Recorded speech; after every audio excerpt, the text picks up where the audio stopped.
The LG G4 may be king of Android phones this year. In fact, some may consider the LG G4 the top smartphone of 2015.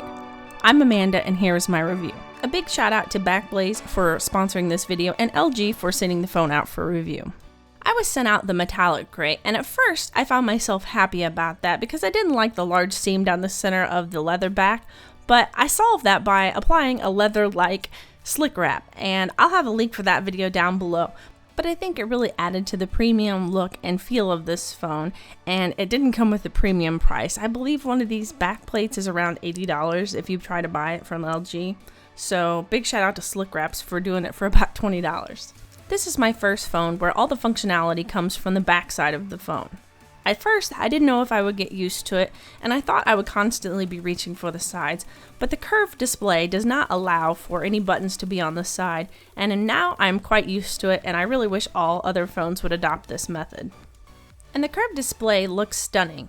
It's a Quad HD 5.5-inch 2560 by 1440, which gives it a resolution of 538 ppi. Setting it ahead of both the iPhone 6 and 6 Plus, and just under the resolution of the Galaxy S6. One thing that LG did, and they did right, was the camera. The camera comes in with a 16 megapixel sensor and an aperture of just f1.8. That allows for some really great detail and some low light photos as well. I'm not sure if it's the built-in lasers for autofocus or just the operating system itself, but I've never enjoyed taking photos on an Android phone until this one.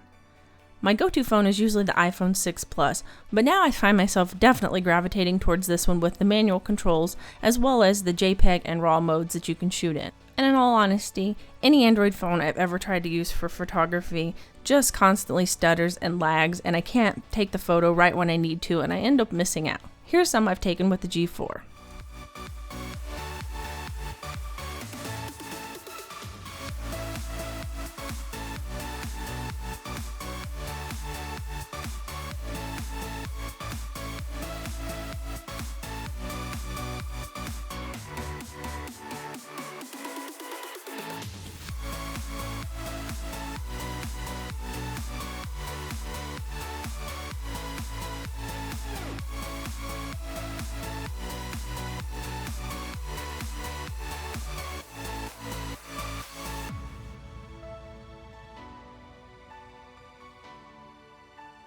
While it may not completely replace your DSLR, I hope those photos help show you this is quite a capable camera.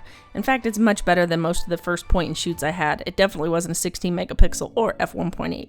And just for a second, I want to talk to you guys about our sponsor, Backblaze. Backblaze offers unlimited backups of all your files on either a Mac or a PC for plans starting at just $5 a month. They do also save you a little bit of money. If you want to pay for a year, you can get that for $50 or even $95 for 2 years, which will save you a lot of money over the long run. And you can even access all your files on the go with either the Android or iPhone app. If you guys want to check them out, I'll have a link down below. Another thing we're seeing less and less in smartphones nowadays is the option to have a removable battery and the addition of a micro SD card, which I, for one, myself do love the look of the glass backs and the metal backs and things like that, but I do miss the functionality of being able to swap them out. You're constantly having to carry around a backup battery with you everywhere you go and extra cables to keep everything charged up. Speaking of cables, if you guys want to check out Paracable, they sent these cables out for me and I'll have a link for them down below.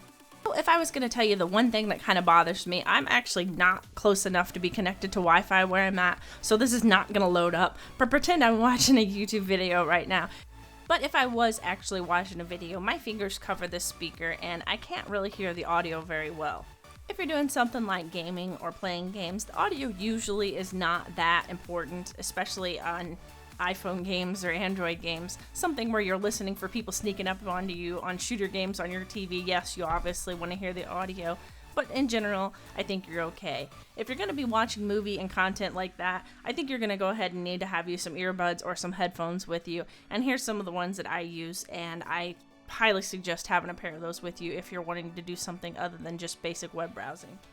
Another pretty unique feature is their double tap to sleep or wake your phone. So it'll unlock it or lock it depending. You actually still have to swipe to unlock it, but it wakes your phone up and you can see your messages on your screen and things like that.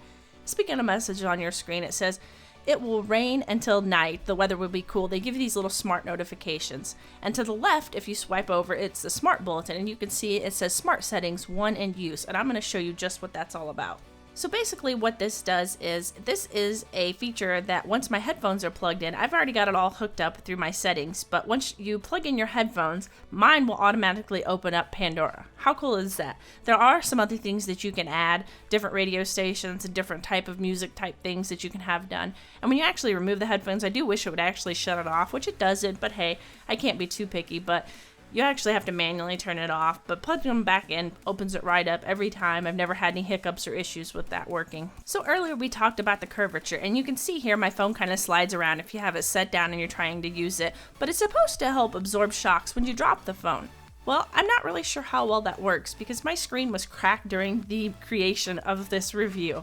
I had my phone and it was propped up against a heavy item, and the wind blew and it fell over from this height on this surface. Yes, it's concrete, but it literally fell just this distance, and my screen is cracked on the edge. Now, I've never purchased an unlocked phone before, and again, LG did send these out to us, but there was no pre-installed bloatware on this phone whatsoever. Now, if you get it from your carrier, that may change because Sprint or AT&T may install their own bloatware on there. But this thing runs smooth and fast. In fact, I never could find any times that it slowed down or it stuttered or anything like that. And I can't say the same about my Samsung devices, although that may be just software issues. Even though they're all running Lollipop 5.1, maybe they just need some updates or things like that. Though some people question LG using the 808 Snapdragon processor, I find this is very snappy. Even when booting dual window mode, everything runs smooth and loads very quickly. So guys, that is it. I'm going to wrap this up. Like this video if you guys could. Leave comments down below and let me know what you thought of it. Subscribe if you're new to the channel, and I will see you guys in the next video.